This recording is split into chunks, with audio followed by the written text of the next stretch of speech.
ಹೊಸ ಮನೆ ಕಟ್ಟುವ ಯೋಚನೆಯಲ್ಲಿದ್ದೀರಾ? ನಿಮ್ಮ ಮನೆಯಲ್ಲಿ ವಾಸ್ತು ದೋಷವಿದೆಯೇ? ಹಾಗಾದರೆ ನಿಮಗಿದೆ ಸುವರ್ಣಾವಕಾಶ. ಕೇವಲ 6 ದಿನಗಳಲ್ಲಿ ಸುಲಭವಾಗಿ ವಾಸ್ತುವನ್ನು ಕಲಿಯಿರಿ. ಈ ತರಗತಿಯೊಂದಿಗೆ ಮುದ್ರಿತ ವಾಸ್ತುವಿನ ಪುಸ್ತಕ. ಈ ತರಗತಿಯನ್ನು ಕಾಂಟ್ರಾಕ್ಟರ್ಸ್, ಸಿವಿಲ್ ಇಂಜಿನಿಯರ್, ಆರ್ಕಿಟೆಕ್ಟ್, ವೃತ್ತಿಪರರು, ಗೃಹಿಣಿಯರು ಹಾಗೂ ವಿದ್ಯಾರ್ಥಿಗಳು ಸಹ ಕಲಿಯಬಹುದು.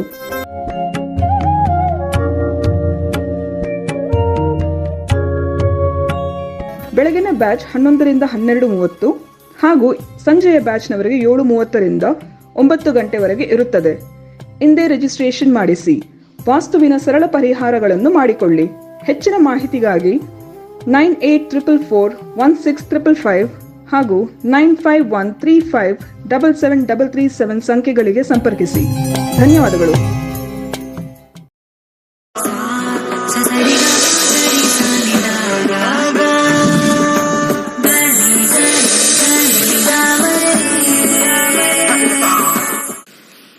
ಓಂ ಶ್ರೀ ಗುರುಭ್ಯೋ ನಮಃ. ಹರಿ ಓಂ. ಓಂ ಸೋಂ ಸೋಮಾಯ ನಮಃ. ಓಂ ನಮೋ ಭಗವತೆ ವಾಸುದೇವಾಯ. ಓಂ ನಮೋ ನಾರಾಯಣಾಯ. ನಮಸ್ಕಾರ. ವೆಲ್ಕಮ್ ಟು ನಕ್ಷತ್ರ ನಾಡಿ. ಇದೇ ಬುಧವಾರ 17ನೇ ತಾರೀಕು ನಮ್ಮ ವಾಸ್ತು ತರಗತಿ ಇದೆ. ಪರಿಪೂರ್ಣವಾಗಿರ್ತಕ್ಕಂಥ ಎಲ್ಲಾ ವಿಚಾರಗಳನ್ನು ತಗೋಬಹುದು. ತುಂಬಾ ಜನಕ್ಕೆ ಒಂದು ಕನ್ಫ್ಯೂಷನ್ ಏನಿದೆ ಅಂತಂದ್ರೆ, ವಾಸ್ತು ಬಹಳ ಕಷ್ಟ, ಕಲಿಯಕ್ಕಾಗಲ್ಲ ಅನ್ನೋದೇನಿಲ್ಲ. ವೆರಿ ವೆರಿ ಸಿಂಪಲ್ ಇದೆ, ವೆರಿ ವೆರಿ ಈಸಿ ಇದೆ. ಅನೇಕ ಮಹಿಳೆಯರು ಕಲ್ತಿದ್ದಾರೆ. ಮಹಿಳೆಯರು ಕಲಿತು ಸಿಂಪಲ್ ರೆಮಿಡೀಸ್ ನಾನು ಹೇಳ್ಕೊಟ್ಟಿದ್ದೀನಿ. 32 ಝೋನ್, 32 ಝೋನಲ್ಲೂ ಕೂಡ ವೆರಿ ಸಿಂಪಲ್ ರೆಮಿಡಿ, ಬಹಳ ಖರ್ಚು ಕಮ್ಮಿ ಇರ್ತಕ್ಕಂಥದ್ದು. 400, 500, 600 ರೂಪಾಯಿ, 1000 ರೂಪಾಯಿ ಒಳಗಡೆ ಸರಿ ಮಾಡ್ಕೊಳ್ತಕ್ಕಂಥ ವಿಶೇಷವಾಗಿರ್ತಕ್ಕಂಥದ್ದು. ಪ್ಲಸ್ ಒಂದು ಪ್ರಿಂಟೆಡ್ ಪುಸ್ತಕನೂ ಬರುತ್ತೆ. ಆಸಕ್ತಿ ಇರೋರು ಸೇರ್ಕೊಳ್ಳಿ. ಬಹುತೇಕ ಈ ಒಂದು ವಾಸ್ತುಲಿ ನನ್ನ ಒಂದು ವಿಚಾರದಲ್ಲಿ 2 ಝೋನ್ಗಳು ಗಂಡು ಮಕ್ಕಳಿಗೆ ಮತ್ತೆ ಹೆಣ್ಣು ಮಕ್ಕಳಿಗೆ ಸಮಸ್ಯೆ ಆಗುತ್ತೆ. ಮೊದಲನೇದು ಸೌತ್ ಈಸ್ಟ್, ಅಂದ್ರೆ ಆಗ್ನೇಯ. ಸೌತ್ ಎಂಟ್ರನ್ಸ್ ಇರ್ತಕ್ಕಂಥವರು ಸರಿಯಾಗಿರ್ತಕ್ಕಂಥ ಒಂದು ಡಿಗ್ರಿ ಮತ್ತೆ ದಿಕ್ಕು ಅದನ್ನೆಲ್ಲ ನಾವು ಸರಿ ಮಾಡಿಕೊಂಡು ಕರೆಕ್ಟ್ ಎಂಟ್ರೆನ್ಸು, ಕರೆಕ್ಟ್ ಎಂಟ್ರಿ ನಾವು ಕರೆಕ್ಟಾಗಿ ಮಾಡಿಲ್ಲ ಅಂದ್ರೆ ಗಂಡು ಮಕ್ಕಳಿಗೆ, ಮನೆಯಲ್ಲಿರ್ತಕ್ಕಂಥ ಗಂಡು ಮಕ್ಕಳಿಗೆ ಸ್ವಲ್ಪ ಸಮಸ್ಯೆ ಆಗ್ತಕ್ಕಂಥದ್ದು,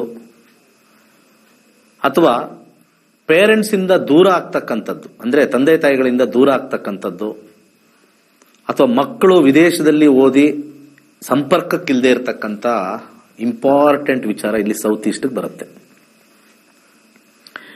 ಹಾಗೆ ವಿದೇಶದಲ್ಲಿಲ್ಲ ಅಂತಂದ್ರೆ ಇಲ್ಲೇ ಇದ್ರೆ ಸ್ವಲ್ಪ ಅವ್ರಿಗೆ ಎಜುಕೇಶನಲ್ ಎಫೆಕ್ಟ್ ಆಗ್ಬೋದು, ಆಕ್ಸಿಡೆಂಟ್ ಕಾಂಬಿನೇಷನ್ಸ್ಗಳು ಬರ್ಬೋದು. ಅವ್ರದ್ದು ಜಾತಕ ವೀಕ್ ಆಗಿದ್ರೆ ಆಕ್ಸಿಡೆಂಟ್ ಆಗುತ್ತೆ, ಅಥವಾ ಏನೂ ಕೆಲಸಕ್ಕೆ ಬಾರದೇ ಇರತಕ್ಕಂಥವ್ರು ಆಗ್ತಾರೆ ಸೌತ್ ಈಸ್ಟ್ ಅಲ್ಲಿ ಸಮಸ್ಯೆ ಇದ್ರೆ.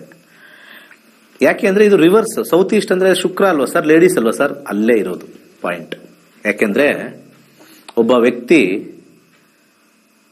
ಮದುವೆ ಆಗಬೇಕಾದ್ರೆ, ಅವನು ಗೃಹಸ್ಥ ಆಗಬೇಕಾದ್ರೆ ಸೌತ್ ವೆಸ್ಟ್ ಆಕ್ಟಿವೇಟ್ ಆಗುತ್ತೆ, ಸೌತ್ ಈಸ್ಟ್ ಆಕ್ಟಿವೇಟ್ ಆಗುತ್ತೆ. ಸೊ ಜನರಲಿ ನಾವು ಪ್ರೀಸೆಟ್ ನೋಡಿದಾಗ ಮದುವೆಗಿನ ಮುಂಚೆ ನೋಡಿದಾಗ ಗಂಡು ಮಕ್ಕಳ ಸ್ಥಾನ ಯಾವುದು ಅಂತಂದ್ರೆ, ತುಂಬಾ ಜನ ರಾಂಗ್ ಹೇಳ್ತಾರೆ, ನಾರ್ತ್ ಈಸ್ಟ್ ಅಂತ. Wrong. It is south east. Nourishment ಸಿಗ್ತಕ್ಕಂಥದ್ದು, ಮಕ್ಕಳು ಎಸ್ಪೆಷಲಿ ಗಂಡು ಮಕ್ಕಳು ಬೆಳೀತಕ್ಕಂಥದ್ದು ಶುಕ್ರನಿಂದ. ಗಂಡು ಮಕ್ಕಳಿಗೆ ಶುಕ್ರ ಕಾರಕ, ವೀರ್ಯಕ್ಕೆ ಕಾರಕ, ಮದುವೆಗೆ ಕಾರಕ. ಇದನ್ನ ಮೈಂಡಲ್ಲಿ ಇಟ್ಕೊಳ್ಳಿ. ಶುಕ್ರ ಗಂಡು ಮಕ್ಕಳ ವೀರ್ಯ ಹಾಗೆ ಮದುವೆ ವಿಚಾರಕ್ಕೆ ಕಾರಕ. ಅದಕ್ಕೆ ಸೌತ್ ಈಸ್ಟ್ ಅಗ್ನಿಯ ಮೂಲೆ.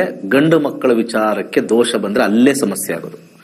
ಯಾರ್ಯಾರಿಗೆ ನಮ್ಮ ಮನೆ ಮಕ್ಕಳು ಸರಿಯಾಗಿ ಓದ್ತಾ ಇಲ್ಲ, ಮನೆ ಮಕ್ಕಳು ಸರಿಯಾಗಿ ಹಾದಿ ತಪ್ಪಿದ್ದಾರೆ, ಸರಿಯಾಗಿರ್ತಕ್ಕಂಥ ಕೆಲ್ಸಕ್ಕೆ ಹೋಗ್ತಾ ಇಲ್ಲ, ಸೌತ್ ಈಸ್ಟ್ ಏನೋ ಎಕ್ಸ್ಟೆಂಡ್ ಆಗಿರುತ್ತೆ, ಸೌತ್ ಈಸ್ಟ್ ಅಲ್ಲಿ ಟಾಯ್ಲೆಟ್ ಬಂದಿರುತ್ತೆ, ಸೌತ್ ಈಸ್ಟ್ ನ ಅಟ್ಯಾಚ್ ಮಾಡಿ ಕೊಟ್ಟಿರ್ತೀರಾ, ಅಥವಾ ಸೌತ್ ಈಸ್ಟ್ ಎಂಟ್ರೆನ್ಸ್ ಅಲ್ಲಿ ಮುಖ್ಯ ದ್ವಾರ ಇಲ್ಲದೆ ಯಾವುದೋ ದ್ವಾರ ಕೊಟ್ಟು ಅಲ್ಲಿ ತಗ್ಗೋ ಪಗ್ಗೋ ಇರ್ತಕ್ಕಂಥದ್ದು, ಹೈಟ್ ಇದೆಯಾ ತಗ್ ಮಾಡ್ಬಿಡ್ತಾರಲ್ಲಿ. ಅಲ್ಲಿ ಡೌನ್ ಹೋಗ್ಬೇಕಲ್ಲ ಕಾರು, ಅಲ್ಲಿ ಡೌನ್ ಹೋಗಂಗಿಲ್ಲ, ಅಲ್ಲಿ ಹೈಟ್ ಮಾಡಿ ಒಳಗೆ ಹೋಗ್ಬೇಕು ಹಿಂಗೆ. ಸೊ ಎವ್ರಿ ಇಂಚ್ ಅದ್ರ ಬಗ್ಗೆ ಹೇಳ್ತೀನಿ ಕ್ಲಾಸಸ್ ಅಲ್ಲಿ, ಹೇಗೆ ಸರಿ ಮಾಡ್ಕೋಬೇಕು. ಡೆಫಿನೆಟ್ಲಿ ಅದನ್ನ ಸರಿ ಮಾಡ್ಕೊಂಡ್ರೆ ವಿತಿನ್ 3 to 6 months ಸಡನ್ ಆಗಿ ಚೇಂಜ್ ಮಾಡಿದ್ರು. ತುಂಬಾ ಜನ ಹೇಳಿದ್ದಾರೆ, ಸರ್ ನನ್ನ ಮಕ್ಕಳು ಏನೋ ದಾರಿಗೆ ಬಂದ್ಬಿಟ್ರು ಸರ್, ಸ್ವಲ್ಪ ಪರವಾಗಿಲ್ಲ ಸರ್, ಹೇಳಿದ ಮತ್ತೆ ಕೇಳ್ತಾರೆ, ಈಗ ಏನಾದ್ರು ಮಾಡಕ್ ರೆಡಿ ಇದ್ದಾರೆ. ಇದು ಒಂದು ಪಾಯಿಂಟ್. ಇನ್ನೊಂದು ಅದರ ಆಪೋಸಿಟ್ ಇರತಕ್ಕಂಥದ್ದು ನಾರ್ತ್ ವೆಸ್ಟ್ ಇದೆಯಲ್ಲ, ನಾರ್ತ್ ವೆಸ್ಟ್ ಹೆಣ್ಮಕ್ಳು, ಅಲ್ಲಿ ಚಂದ್ರನ ಆಧಿಪತ್ಯ ಬರುತ್ತೆ. ಹೆಣ್ಮಕ್ಳಿಗೆ ಋತುಚಕ್ರ ಆಗ್ತಕ್ಕಂಥದ್ದು 27 ದಿವಸಕ್ಕೆ ಒಂದು ರೌಂಡ್ ಸೈಕಲ್ ಆಗುತ್ತೆ, 27, 28. ಚಂದ್ರ ಕೂಡ ಒಂದು ರೌಂಡ್ ಬರಕ್ಕೆ 27 ದಿವಸ ತಗೊಳ್ತಾನೆ. ಆ ಕಾನ್ಸೆಪ್ಟ್ ಅಲ್ಲಿ ಹೆಣ್ಣು ಮಕ್ಕಳಿಗೆ ಚಂದ್ರನ ಒಂದು ಸ್ಥಾನ ಆಗಿರ್ತಕ್ಕಂಥ ವಾಯುವ್ಯ, ಇಂಗ್ಲಿಷ್ ಅಲ್ಲಿ ನಾರ್ತ್ ವೆಸ್ಟ್ ಅಂತ ಕರೀತಾರೆ. ಅಲ್ಲಿ ಏನಾದ್ರು ನೆಗೆಟಿವಿಟಿ ಇದ್ರೆ ಮದುವೆ ಆಗಲ್ಲ. ಕೆಲವು ಮನೆಗಳು ಬರೀ ಹೆಣ್ಮಕ್ಳೇ ಹುಟ್ಟಿರ್ತಾರೆ, 3 ರಿಂದ 4 ರಿಂದ 5 ಜನ, ಎಲ್ಲರಿಗೂ ಲೈನ್ಗೆ ದಶಾಭುಕ್ತಿಲಿ ಕಾಂಬಿನೇಷನ್ ಇದ್ರೂ ಕೂಡ ವಾಸ್ತು ದೋಷ ಆಗ್ಬಿಟ್ರೆ ಬ್ಲಾಕ್ ಆಗ್ಬಿಡುತ್ತೆ. ಇದು ನಾನು ಆಲ್ರೆಡಿ ಮುಂಚೆನೂ ಹೇಳಿದ್ದೀನಿ. ಫಸ್ಟ್ ದೇಶ ಪವರ್ಫುಲ್ ಇದ್ರೆ, ನೆಕ್ಸ್ಟ್ ಮನೆ ಪವರ್ಫುಲ್ ಇದ್ರೆ ಇಂಡಿವಿಜುವಲ್ ಜಾತಕಗಳು. ಇದು ಆರ್ಡರ್ ಮರಿಬಾರದು. ಇದು ಶಾಸ್ತ್ರದಲ್ಲಿ ಕ್ಲಿಯರ್ ಆಗಿ ಬರೆದಿದೆ. ಕಾಲ, ದೇಶ, ವರ್ತಮಾನ, ಮಂತ್ರಮಣಿ, ಔಷಧ, ಹಾಗೆ ಫಲಜ್ಯೋತಿಷ್ಯ ಅಂತ ಬರ್ತಕ್ಕಂಥದ್ದು ಬರುತ್ತೆ. ಈ ಆರ್ಡರ್ಲೇ ಬರುತ್ತೆ. ಅದರಲ್ಲಿ ಮೇದಿನಿ ಜ್ಯೋತಿಷಿಯಿಂದ ಸ್ಟಾರ್ಟ್ ಆಗುತ್ತೆ. ಸೊ ದೇಶದ ಜಾತಕ ಇಂಪಾರ್ಟೆಂಟು, ಆಮೇಲೆ ಮನೆಯ ವಾಸ್ತು ಇಂಪಾರ್ಟೆಂಟು, ಆಮೇಲೆ ಇಂಡಿವಿಜುವಲ್ ಜಾತಕ ಬರುತ್ತೆ. ಆಮೇಲೆ ಇಂಡಿವಿಜುವಲ್ ಜಾತಕದ ಒಳಗಡೆ ಮಂತ್ರಮಣಿ, ಔಷಧ. So vastu is very very important. ಜಾತಕ ಎಷ್ಟೇ ನಮಗೆ ಮದುವೆ ಇವತ್ತಾಗತ್ತೆ, ನಾಳೆ ಆಗತ್ತೆ, ಹಂಗಾಗತ್ತೆ, ಹಿಂಗಾಗತ್ತೆ ಅಂತಾರೆ, ವಾಸ್ತು ಕರೆಕ್ಷನ್ ಆದ್ಮೇಲೆ ಜಾತಕ ಕರೆಕ್ಷನ್ ಆಗಬೇಕು. ಜಾತಕ ಕರೆಕ್ಷನ್ ಮಾಡ್ಕೊಂಡಿದ ತಕ್ಷಣ ವಾಸ್ತು ಕರೆಕ್ಷನ್ ಆಗಿಲ್ಲ ಅಂದ್ರೆ ಅದನ್ನು ನಮಗೆ ತಡೆ ಹೊಡೆಯುತ್ತೆ. So north west is the female factor. North east south west ಅಲ್ವೇ ಇಲ್ಲ, ಗಂಡಸರ ಜಾಗ ಸೌತ್ ವೆಸ್ಟ್. ಮದುವೆ ಆದ ಮೇಲೆ ರಿವರ್ಸ್ ಆಗುತ್ತೆ. ಗಂಡು ಮಕ್ಕಳಿಗೆ ಸೌತ್ ವೆಸ್ಟ್ ಬರುತ್ತೆ, ನಾರ್ತ್ ವೆಸ್ಟ್ ಇಂದ ಸೌತ್ ಈಸ್ಟ್ ಈ ಕಡೆ ಟ್ರಾನ್ಸ್ಫರ್ ಆಗುತ್ತೆ ಹೆಣ್ಣು ಮಕ್ಕಳಿಗೆ. ಸೊ ಅವಾಗ ಇವೆರಡನ್ನು ಡ್ರೈವ್ ಮಾಡ್ತಾರೆ. ಗಂಡಿಗೆ ಮದುವೆ ಆದ್ಮೇಲೆ ಸೌತ್ ವೆಸ್ಟ್, ಹಾಗೆ ಮದುವೆ ಆಗಿರೋ ಹೆಣ್ಮಕ್ಳಿಗೆ ಸೌತ್ ಈಸ್ಟ್ ಡ್ರೈವ್ ಮಾಡುತ್ತೆ. ಅಲ್ಲೇ ಗಂಡು ಮಗು ಹುಟ್ಟೋದು, ಮತ್ತೆ ಆ ಶುಕ್ರನಿಂದನೇ ಪೋಷಣೆ, ಆ ಮಕ್ಕಳಿಂದನೇ ವೀರ್ಯವೃದ್ಧಿ, ವಂಶವೃದ್ಧಿ ಆ ಶುಕ್ರನಿಂದ, ಆ ತಾಯಿಯಿಂದ ಆಗುತ್ತೆ. ಈ ತರ ಒಂದು connection. So lot of connectivity ಇದೆ. ಆಮೇಲೆ ಅಲ್ಲಿ ಆ ಕಡೆ ವಾಯು ತತ್ವ, ಇದು ಅಗ್ನಿ ತತ್ವ. ಅಗ್ನಿ ಮತ್ತೆ ವಾಯು. ಅದಕ್ಕೆ ನಿಮಗೆ ಒಂದೇ ಒಂದು ಸೀಕ್ರೆಟ್ ಹೇಳ್ತೀನಿ. ಈ ಸೀಕ್ರೆಟ್ ನೀವು ಅರ್ಥ ಮಾಡ್ಕೊಳ್ಳಿ. ವಾಸ್ತು ಕ್ಲಾಸ್ಗೆ ಯಾಕೆ ಬರಬೇಕು ಅಂತ ಹೇಳ್ತೀನಿ.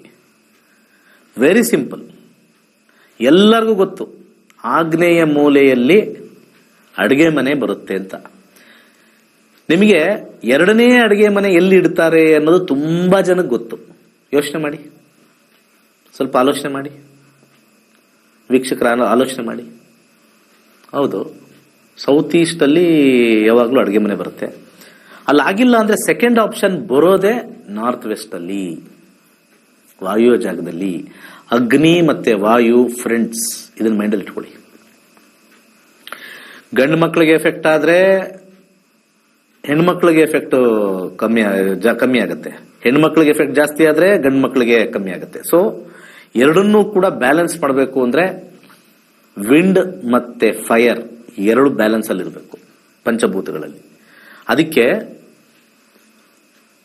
ಈ ಒಂದು ಕಿಚನ್ ಅಂತ ಏನ್ ಹೇಳ್ತೀವಿ, ಸೆಕೆಂಡ್ ಪೊಸಿಷನ್ ನಾರ್ತ್ ವೆಸ್ಟ್ ಅಲ್ಲಿ ಹೋಗುತ್ತೆ. ಯೋಚನೆ ಮಾಡಿ, ಹೆಣ್ಮಕ್ಳು ಇರ್ತಕ್ಕಂಥ ಸ್ಥಾನದಲ್ಲಿ ಹೋಗುತ್ತೆ. ಇಲ್ಲ ಆಗಿಲ್ಲ ಅಂದ್ರೆ ಅಲ್ಲಾದ್ರೂ ಹೆಣ್ಮಕ್ಳು ಅಲ್ಲಿ ಕಾಪಾಡ್ಲಿ ಅಂತ.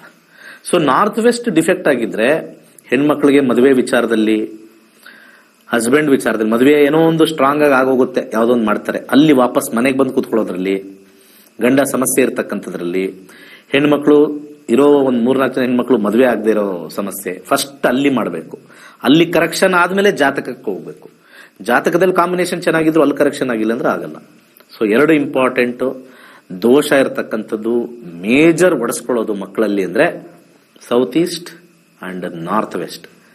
ನಾವು ಎಲ್ಲ ಈಸ್ಟ್ ಮಾಡ್ಬಿಡ್ತೀವಿ. ನಮ್ದು ಮನೆನ ನಾರ್ತ್ ಅಲ್ಲಿದೆ, ಮನೆನ ಈಸ್ಟ್ ಅಲ್ಲಿದೆ ಅಷ್ಟೇ. ಅದೆಲ್ಲ ಏನು ವರ್ಕ್ ಆಗಲ್ಲ. ಈಸ್ಟ್ ಅಲ್ಲಿ ಇಟ್ಬಿಟ್ಟಿದೀವಿ, ನಾರ್ತ್ ಅಲ್ಲಿ ಇಟ್ಬಿಟ್ಟಿದೀವಿ ಅಂತ. ಪಕ್ಕಾ ವರ್ಕ್ ಆಗ್ತಕ್ಕಂತ ಒಂದು ವಿಚಾರ ಏನು ಅಂತಂದ್ರೆ ಸೌತ್ ಈಸ್ಟ್ ಮತ್ತೆ ನಾರ್ತ್ ವೆಸ್ಟ್ ಕರೆಕ್ಷನ್ ಆಗಬೇಕು. ಆಮೇಲೆ south west by default correct ಆಗಿರುತ್ತೆ, ಯಾಕೆಂದ್ರೆ ಅದೆಲ್ಲ ಹೈಟ್ ಕೊಟ್ಟಿರ್ತಾರೆ, ಅಲ್ಲಿ ಟ್ಯಾಂಕ್ ಇರುತ್ತೆ, ಸ್ವಲ್ಪ ಆಲ್ಮೋಸ್ಟ್ ಕರೆಕ್ಟ್ ಆಗಿರುತ್ತೆ. ಆಮೇಲೆ ನಾರ್ತ್ ಈಸ್ಟ್ ಕರೆಕ್ಟ್ ಆಗ್ಬಿಟ್ಟಿರುತ್ತೆ. ಇನ್ನು ಈಸ್ಟ್ ವೆಸ್ಟ್ ಅಲ್ಲಿ ಕರೆಕ್ಷನ್. ಮೇಜರ್ ಪ್ರಾಬ್ಲಮ್ ಬರೋದೇ south east and north west. ಅದರಲ್ಲಿ 4 ಝೋನ್ ಆ ಕಡೆ, 4 ಝೋನ್ ಈ ಕಡೆ, 8 ಝೋನ್ ಪ್ರಾಬ್ಲಮ್ ಇರುತ್ತೆ ಸ್ವಲ್ಪ ಶಿಫ್ಟಿಂಗ್ ಅಲ್ಲಿ. So totally 8 dangerous zones south East ಅಲ್ಲಿ ಮತ್ತೆ ನಾರ್ತ್ ವೆಸ್ಟ್ ಅಲ್ಲಿ ಬರುತ್ತೆ. ಇದನ್ನ ಮಾಡಿದಾಗ ನಮಗೆ 50% ಕರೆಕ್ಷನ್ ಆಗುತ್ತೆ.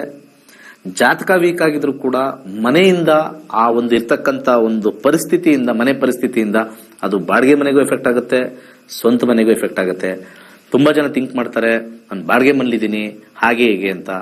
ಸೊ ಬಾಡಿಗೆ ಮನೇಲೂ ಕೂಡ ನಾವು ಆ ಮನೇಲಿದ್ವಿ ಚೆನ್ನಾಗಿತ್ತು, ಈ ಮನೆಗೆ ಬಂದ್ವಿ ಡೌನ್ ಆದ್ವಿ, ಇದೇ ಕಾರಣ. ಬಾಡಿಗೆ ಮನೇಲಿದ್ವಿ, ಸ್ವಂತ ಮನೆಗೆ ಹೋದ್ವಿ, ಅಲ್ಲಿದ್ದಾಗ ಬೇಕಾದಷ್ಟು ದುಡ್ಡು ಬರ್ತಾ ಇತ್ತು, ನೆಮ್ಮದಿಯಾಗಿದ್ವಿ, ಒಟ್ಟೊಟ್ಟಿಗೆ ಇದ್ವಿ. ಇಲ್ಲಿ ಮನೆಗೆ ಬಂದಿದ ತಕ್ಷಣ ಎಲ್ಲ ಗಲಾಟೆ, ದುಡ್ಡಿನ ಸಮಸ್ಯೆ ಎಲ್ಲ ಅಲ್ಲಿಂದ ಟ್ರಾನ್ಸ್ಫರ್ ಆದಾಗ ಎನರ್ಜಿ ಶಿಫ್ಟೆಡ್. ಇದೆಲ್ಲ ನೀವು ಅನುಭವ ಮಾಡಿರ್ತೀರಾ. ಸೊ ವಾಸ್ತು ಬಹಳ ಕಮ್ಮಿ ಫೀಸ್ ಇಟ್ಟಿದ್ದೀವಿ. ಬದುಕು ಬದಲಾಯಿಸಬೇಕು ಅಂದ್ರೆ ಬುಧವಾರ ಮಿಸ್ ಮಾಡ್ಕೊಳ್ದಂಗೆ ಜಾಯ್ನ್ ಆಗಿ. 6 days ಕ್ಲಾಸ್ ಇರುತ್ತೆ.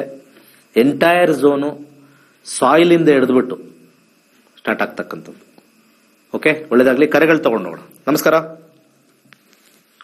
ಹಲೋ, ನಮಸ್ಕಾರ, ಹೇಳಿ. ನನ್ನ ಹೆಸರು ಮೋಹನ್ ಅಂತ. ಹೇಳಿ. ನಾನು 4 ವರ್ಷದ ಮುಂಚೆ ನಿಮ್ಮ ಹತ್ರ ಭವಿಷ್ಯ ಕೇಳಿದ್ದೆ ಮದ್ವೆಗೋಸ್ಕರ. ಅದು ಅಕ್ಯುರೇಟ್ ಆಗಿ ಬಂದಿತ್ತು. ವೆರಿ ಗುಡ್ ಸರ್, ಒಳ್ಳೇದಾಗ. ಒಂದು ಸಜೆಷನ್ ಕೊಟ್ಟಿದ್ರಿ, ದೇವಸ್ಥಾನದಲ್ಲಿ ಒಂದು ನಿಂಬೆಹಣ್ಣು ಇದ್ ಮಾಡ್ಕೊಡಿ 8 ವಾರ ಶುಕ್ರವಾರ ಅಂತ. ನೀವು ಹೇಳ್ದಂಗೆ ಅದು ಸಕ್ಸಸ್ ಆಯ್ತು. ತುಂಬಾ ಖುಷಿ ಆಯ್ತು ನನಗೆ. ಅದ್ರಿಂದ ಮತ್ತೆ ಇನ್ನೊಂದ್ಸರಿ ನಿಮ್ಮನ್ನ ಇದ್ ಮಾಡ್ತಾ ಇದೀನಿ, ಸೇರಿಸ್ತಾ ಇದೀನಿ ಜ್ಯೋತಿಷ ಕ್ಲಾಸ್ಗೆ.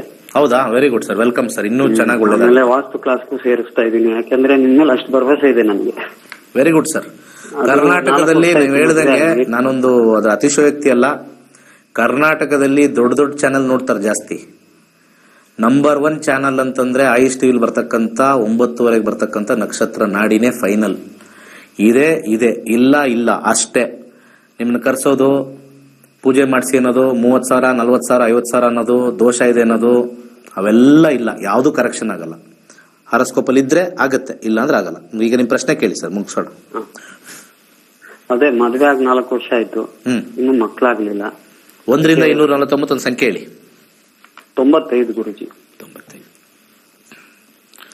Child birth. ಇದ್ರಲ್ಲಿ ಏನ್ ಬರುತ್ತೋ ಅದರ ಪ್ರಕಾರ ನಾನು ಹೇಳ್ತೀನಿ. ಸರಿ. 5ನೇ ಮನೆಯಲ್ಲಿ ಚಂದ್ರ ಬಂದಿದೆ.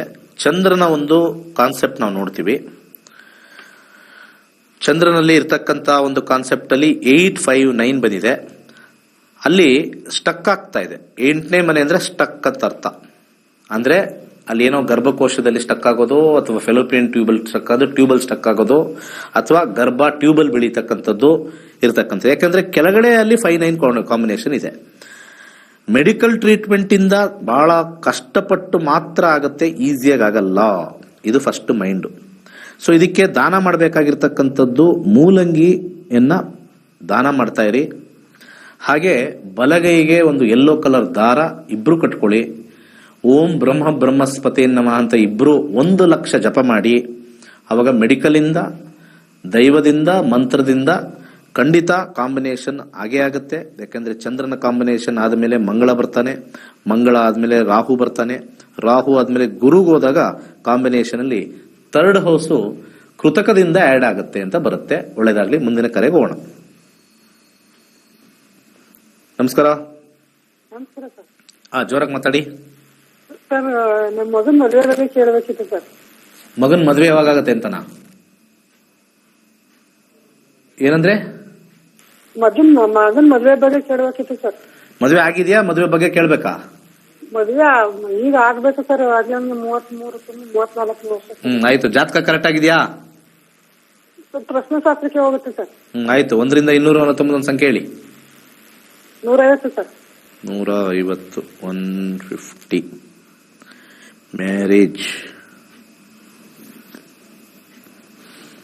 ಏಳನೇ ಮನೆ ಬುಧ ಬಂದಿದೆ. ಬುಧನ ಒಂದು ಕಾಂಬಿನೇಷನ್ ಮ್ಯಾರೇಜ್ ಅಲ್ಲಿ ನೋಡೋಣ. ಬುಧ ಎಸ್ ಅಂತಂದ್ರೆ ದಶಕ್ಕೆ ಹೋಗ್ಬೋದು, ಬುಧ ಎಸ್ ಅಂದಿಲ್ಲ ಅಂದ್ರೆ ಕಷ್ಟ. ಇಲ್ಲಿ 2ನೇ ಮನೆ 7ನೇ ಮನೆ ಸ್ವಲ್ಪ ಇಲ್ಲ, ಆದ್ರೆ ಹಿರಿಯರ ಆಶೀರ್ವಾದದಿಂದ 9, 11 ಇದೆ. ಹಿರಿಯರು ಫೋರ್ಸ್ ಮಾಡಿದ್ರೆ ಮಾತ್ರ ಆಗತ್ತೆ.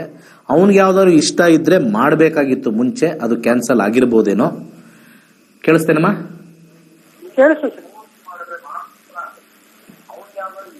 ಈಗ ನೋಡಿ ಅಲ್ಲಿ ಅವರು ಟಿವಿ ಹಾಕೊಂಡ್ ಕುತ್ಕೊಂಡ್ರೆ ನನಗೆ ಇಲ್ಲಿ ಡಬಲ್ ವಾಯ್ಸ್. ನೀವು ಟಿವಿ ವಾಲ್ಯೂಮ್ ಕಮ್ಮಿ ಮಾಡಮ್ಮ. ಅಲ್ಲಿ ನಿಮ್ಮ ಜೊತೆನೆ ಮಾತಾಡ್ತಾ ಇರೋದು, ಟಿವಿ ವಾಲ್ಯೂಮ್ ಆಚೆ ಬನ್ನಿ.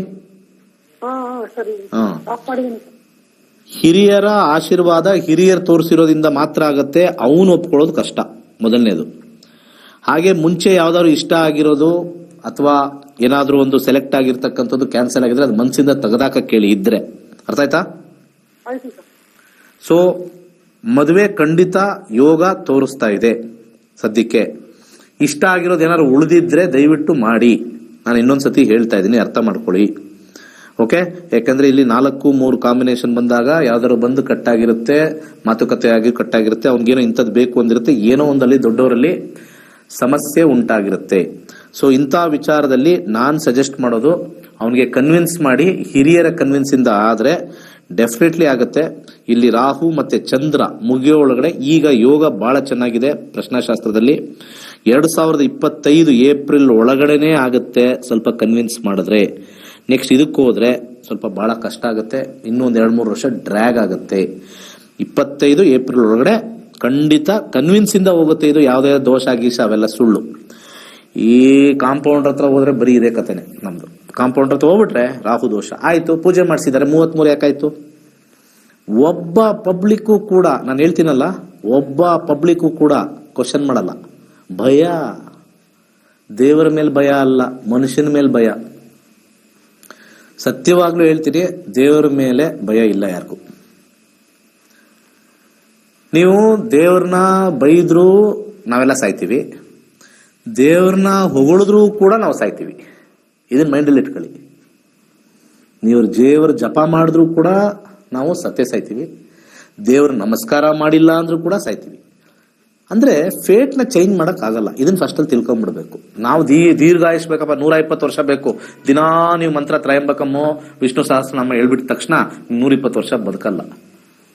ಎಷ್ಟೋ ಜನ ಲಲಿತಾ ಸಹಸ್ರನಾಮ ಅದು ಇದು ಎಲ್ಲ ಹೇಳ್ತಾ ಇರ್ತಾರೆ, ಡಯಾಬಿಟಿಸ್, BP ಎಲ್ಲ ಇರ್ತವೆ, ಆದ್ರೂ ಓದ್ತಾ ಇರ್ತಾರೆ. ಹೆಣ್ಮಕ್ಳು ಎಷ್ಟು ಜನ ಇಲ್ಲ? ವಿಷ್ಣು ಸಹಸ್ರ ಓದಿದ್ದು, ಲಲಿತಾ ಸಹಸ್ರ ಓದಿದ್ದು. ಓದಾದ್ಮೇಲೆ ಎದಳಕ್ಕೆ ಆಗಲ್ಲ, 4 ಜನ ಬರ್ಬೇಕು ಎತ್ತಕ್ಕೆ. ಯಾವ ಮಂತ್ರ ನಿಮ್ಗೆ ಆ ಶಕ್ತಿ ಕೊಡಲ್ಲ. ಶಕ್ತಿ ಆಲ್ರೆಡಿ ನಿಮ್ ಜಾತಕದಲ್ಲಿ ಶಕ್ತಿಯಾಗಿದ್ರೆ ನೀವ್ ಏನ್ ಮಂತ್ರ ಓದ್ದೇ ಹೋದ್ರೂ ಶಕ್ತಿಯಾಗಿರ್ತೀರ. ಜೀವನದಲ್ಲಿ ಹಿಂದೂ ಧರ್ಮದಲ್ಲಿ ಹೇಳಿರೋದು ಒಂದೇ, ನೀನ್ ಏನೇ ಓದ್ಲಿ ಬಿಡ್ಲಿ, ಇನ್ನೊಬ್ಬರಿಗೆ ನೋವು ಕೊಡ್ಬೇಡ, ಇನ್ನೊಬ್ಬರನ್ನ ನೀನ್ ನೆಗೆಟಿವ್ ಮಾಡ್ಬೇಡ. ನಿಮ್ಮ ಸೊಸೆ ಆಗಿರ್ಲಿ, ನಿಮ್ಮ ಮಗ ಆಗಿರ್ಲಿ, ಅರ್ಥ ಆಯ್ತಲ್ಲ, ಪಕ್ಕದ ಮನೆಯವರಾಗಿರ್ಲಿ, ಇನ್ನೊಬ್ಬರಾಗಿರ್ಲಿ, ನಿಮ್ಮ ಮನಸ್ಸು ನಾನು ಎಷ್ಟು ಜನ ಬೈಕೋತಾ ಇದ್ದೀನಿ, ನಿಮ್ಮ ಮನಸ್ಸು ಎಷ್ಟು ಜನ ನಾನು ಬೈಕೋತಾ ಇದ್ದೀನಿ ಡೈಲಿ, ಅವಳ ಸರಿ ಇಲ್ಲ, ಇವನ್ ಸರಿ ಇಲ್ಲ, ಅಲ್ಲೇ ನಿಮ್ಮ ಮಂತ್ರ ಹೊಟ್ಟೋಗುತ್ತೆ.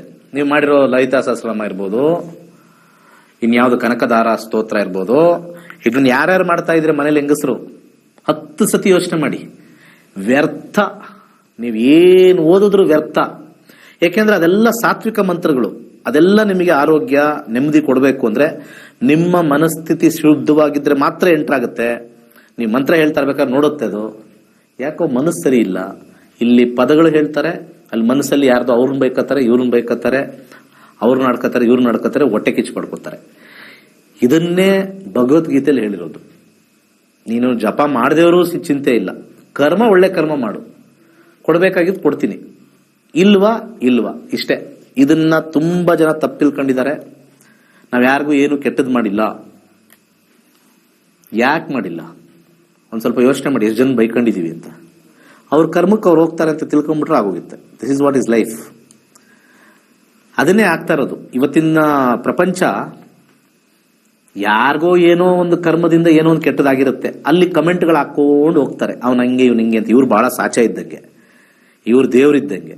ಇವ್ರೇನಾದ್ರು ದೇವರಾಗಿ ಕಾವಿ ಹಾಕೊಂಡು ಬರೀ ವೈಟ್ ಬಟ್ಟೆ ಇಟ್ಕೊಂಡು ಒಂದೇ ಬಟ್ಟೆ ಒಕ್ಕೊಂಡು ಸಾತ್ವಿಕ ಆಹಾರ ತಿನ್ಕೊಂಡಿರೋರು ಬೈಕಳ್ಳಿ ಎಫೆಕ್ಟ್ ಆಗ್ತದೆ.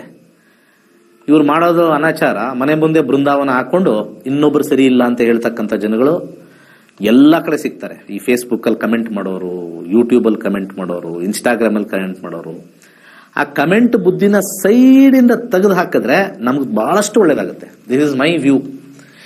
ನೀವೆಲ್ಲರೂ ಕೂಡ ಕಮೆಂಟ್ ಮಾಡೋರು ಇದೇ ಹೇಳ್ತೀನಿ, ಕಮೆಂಟ್ ಮಾಡದೇ ಇರೋರು ಇರ್ತಾರಲ್ಲ ವಯಸ್ಸಾದವರು, ಇನ್ನೊಬ್ಬರನ್ನ ಬೈಕೊಳ್ಳೋದು, ಅವ್ರಂಗೆ ಇವ್ರಿಂಗೆ ಅಂತ. ಏನಾರು ಆಗಲಿ ನಾವು ಕರೆಕ್ಟ್ ಆಗಿದ್ ಬಿಟ್ರೆ ನಮಗೆ 50 to 60% ಒಳ್ಳೇದಾಗುತ್ತೆ. ಸರ್ವೇ ಜನ ಸುಖಿನೋ ಭವಂತು.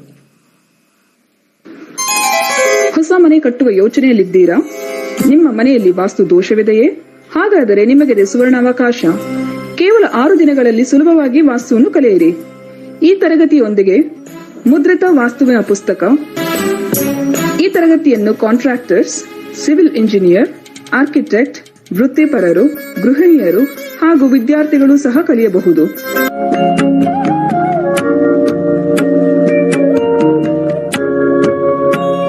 ಬೆಳಗಿನ ಬ್ಯಾಚ್ 11 ರಿಂದ 12:30 ಹಾಗೂ ಸಂಜೆಯ ಬ್ಯಾಚ್ನವರೆಗೆ 7:30 ರಿಂದ 9 ಗಂಟೆವರೆಗೆ ಇರುತ್ತದೆ. ಇಂದೇ ರಿಜಿಸ್ಟ್ರೇಷನ್ ಮಾಡಿಸಿ ವಾಸ್ತುವಿನ ಸರಳ ಪರಿಹಾರಗಳನ್ನು ಮಾಡಿಕೊಳ್ಳಿ. ಹೆಚ್ಚಿನ ಮಾಹಿತಿಗಾಗಿ 9844416555 ಹಾಗೂ 9513577337 ಸಂಖ್ಯೆಗಳಿಗೆ ಸಂಪರ್ಕಿಸಿ.